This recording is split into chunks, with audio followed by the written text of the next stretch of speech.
I'm Chef Blue, DJ Blue, you just call me Blue. I'm Blue. I feel like my inspiration initially started with the family. Of course, grandmother's cooking, aunt's cooking, had a lot of females in my family, so I normally will always be around food. Now, unfortunately, I was the only boy. Like in the kitchen, I wasn't necessarily supposed to be in the kitchen when, the girls were in there cooking. So, sometimes I'd be peeking around the corner. Something smell good, you're gonna go look and see what it is. Because when you have 4 or 5 different minds in the kitchen, all working on, different things, but sometimes the same things, like millions of ideas would just pop up from here and pop up from there. So it just kind of started from there. And then, later on in life, I would pick certain things up from either watching like a Food Network or Food Channel or something like that, or I may see another chef do something, or I'm just maybe over a friend's house and they be cooking something and I would, so like, that looks good, but it would be better if I mix it with something else. I have been cooking for a very long time, probably over a decade. The name of my company is Mixin' Fixins. It's called that because I originally started out as a DJ up at Michigan State University, Go Green.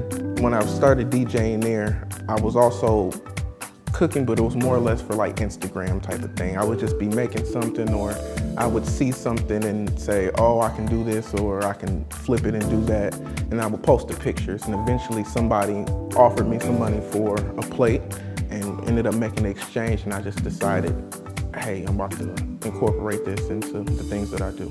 Atlanta is different. I'm getting adjusted to it. It is, man, it's different. It takes forever to get somewhere down here.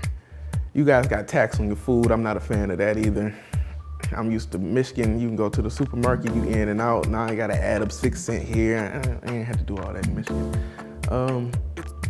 But the variety of food that you guys have down here, that's kind of opened me up to just being able to do different things, because you guys do some things with some seafood that we weren't doing in Michigan. When I'm in the kitchen cooking, I feel free. I got my music going. I know what I'm doing, what I'm trying to create. It's just really like, it's my version of an easel, and I'm just painting my picture with it. I use paprika instead of paint. My signature dish right now will probably be my fried crab. The fried crab is very popular right now because I feel like I'm the only one who's doing it the way that it's being done. A lot of people are taking crab and just throwing it in some flour and throwing it in grease, like they leave it in the shell. I mean, no disrespect, if that's how you like it, that's how you like it, but I use red king crab. So one, the meat is a lot juicier, a lot bigger, and I actually de-shell it before I fry it. Today I will be preparing sweet potato grits and some of my fried crab. I feel like it's a good combination. It's gonna be a little sweet, a little hearty, a little savory, and maybe a little spicy. I would say it's no such thing as an original recipe. Everybody has grabbed inspiration from somebody else. Even if you want to talk about music or you want to talk about painting a picture. Like, nobody just goes outside. You see a bird, somebody named it a bird before you even seen what kind of bird it was. I feel like the combination of things that I'm putting into this meal is original, and I've never seen anybody do it, but I know I've taken parts from here and parts from there, so I'd say it's a collaborative dish. So we're here in the Slick Greedy kitchen with Chef Blue. What are you making today? Today I will be making fried king crab and sweet potato grits. Oh my God, I'm excited. So what I'm gonna do is I'm gonna let you get to it, okay, so I can taste it later. All right. Okay? Hello everybody, this is Chef Blue. Just real quick, I'm gonna go over what I'll be making today. Making fried king crab legs and sweet potato grits. I have already started the prep work right here on this one king crab leg. I've de-shelled it. I have my milk and egg wash, and I have my corn flour, and I have some paprika, seasoning salt, and some garlic salt, some other spices, but I can't share that with you guys right now, but you'll figure out if you go ahead and try to do it. I'm gonna go ahead and get the sweet potatoes set up here. I've already prepped some sweet potatoes. I've had them going for about 30 minutes, medium heat.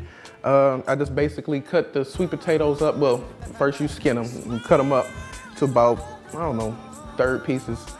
Let them boil out. I mixed some brown sugar, some white sugar, cinnamon, basically like you're making candy yams over the stove. After they get done boiling and they get soft enough, what I do is, I drain the juice.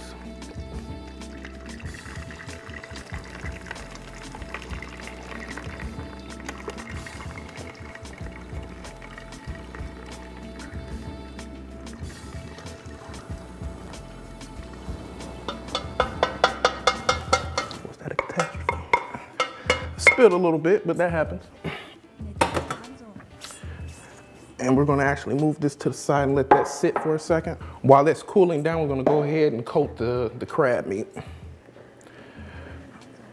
So real simple, take the crab meat, mix it around in the wash. Then I go ahead and I coat it. I like to hand coat mine. Crab meat is a little gentle, so you don't want it tussling and turning around too much. And I try to keep a habit of doing one hand wet, one hand dry.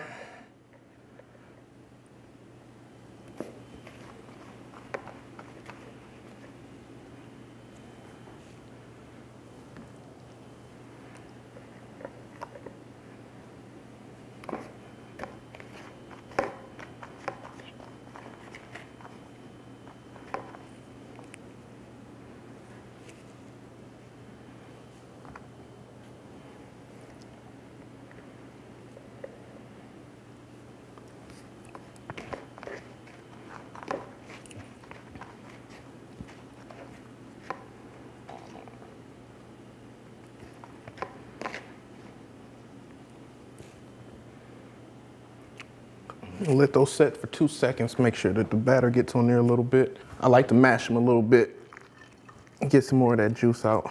I don't want to get all of the juice out, but I'd like to get a little bit out. And the potatoes should be soft enough that they mash up and mush up pretty good.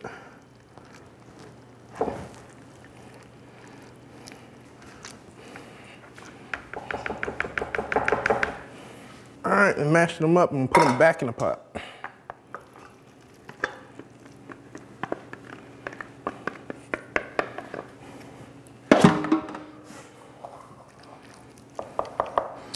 Go ahead and take this juice and set it over here. After I mash those up a little bit, I'll blend them up.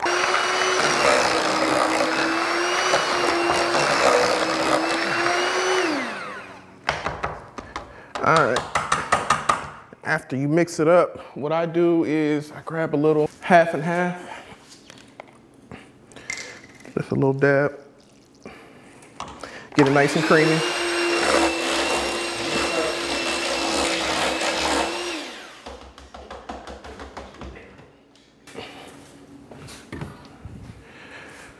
All right, and go back to the fried crab. Usually it sits there. Sometimes the breading may soak in a little bit, so that's why I like to tend to wait for a second, and I give it a double dip back into the batter. Make sure it's coated good. Back here behind me, I have some canola oil going on. And try to keep it on medium high.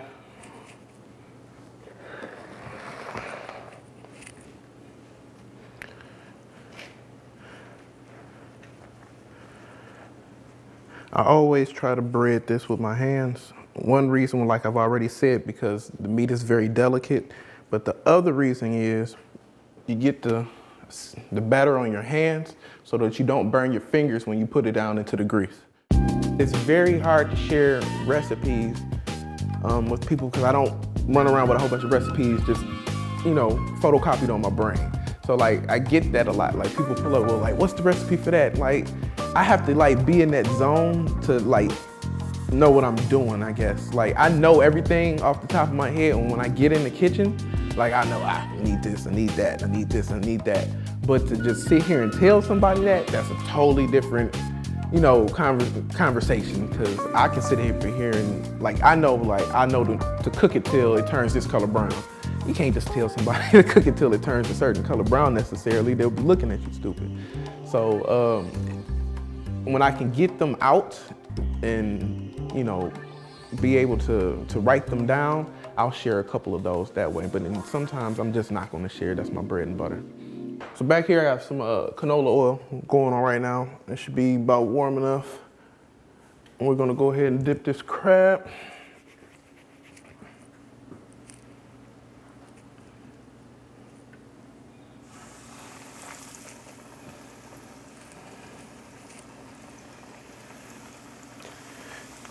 Lay it gently, don't fling the meat. You're gonna let these sit in here for about 2 to 3 minutes. Make sure it gets nice and crispy on both sides.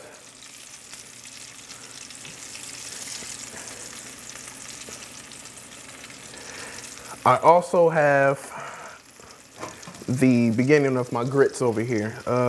Got some chicken broth going with a little bit of salt. When we get that boiling, we're gonna put in our grits. I chose yellow corn grits.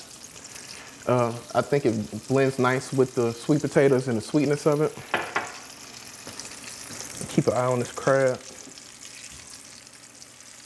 When I cook, I usually always listen to music. Like when I'm making breakfast or something that's kind of like early in the morning, you know, I'll start off with something a little light.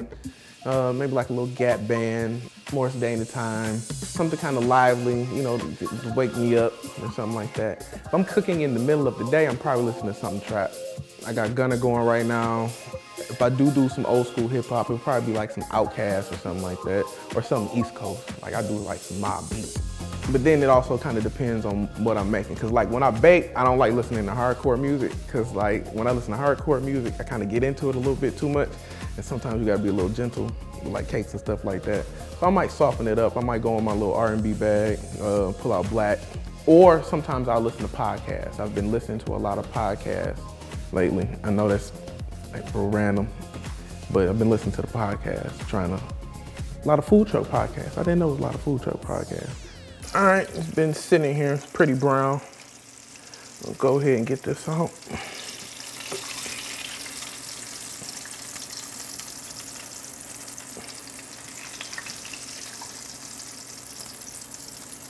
Got the water boiling over here. Go ahead and add in the grits. Give it a good little stir.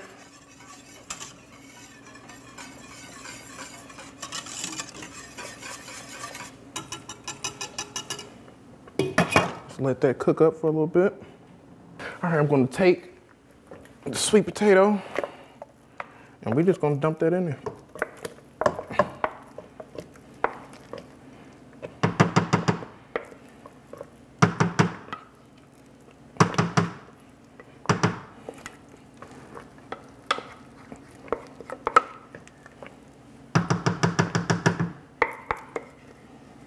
Mix that in there real good. If it's a little too thick for you, just take the sweet potato juice and thin it out a little bit.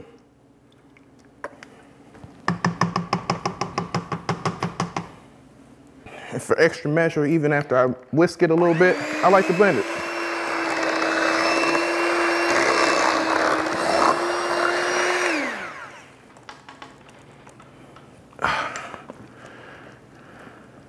Got a nice consistency on it, nice and smooth, nice color.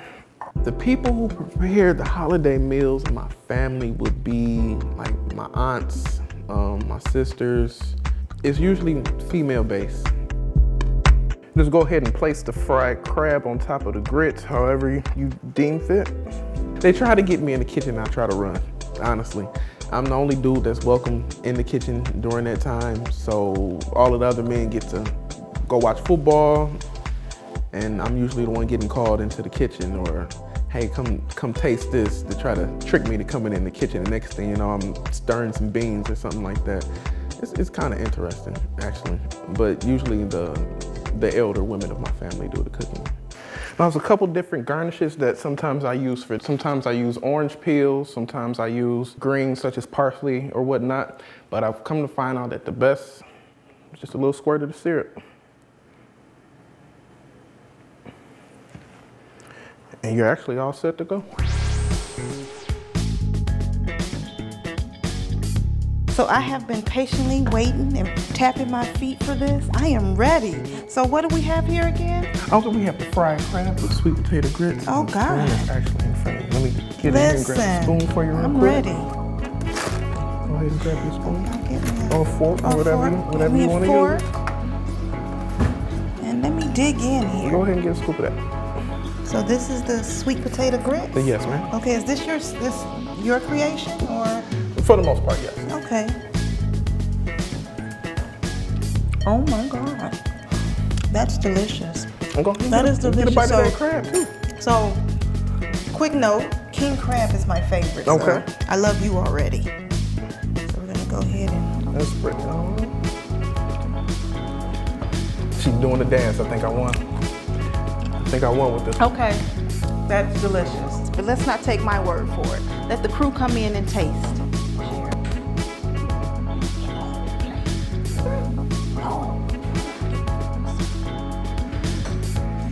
Somebody want extra syrup?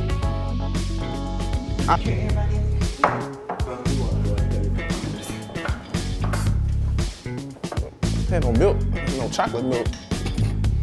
Yes, sir.